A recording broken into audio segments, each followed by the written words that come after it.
Are you tired of seeing your Facebook account restricted and not knowing what to do about it? Don't worry. In this video, I'll show you step by step how to remove account restrictions on Facebook. And if you follow along carefully, you'll be back to normal in no time. First, open your Facebook app. Tap on your profile picture in the top right corner.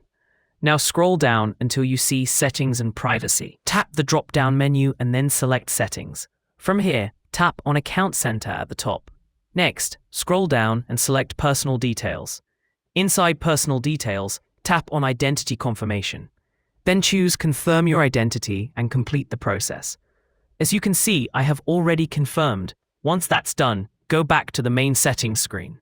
Now scroll down and tap on Help and Support. Here, select Report a Problem. Facebook will then ask you to shake your phone whenever you encounter the issue. After you've done this, all you need to do is be patient.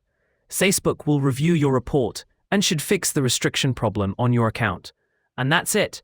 If this video helped you, make sure to like, subscribe, and stay tuned for more tutorials.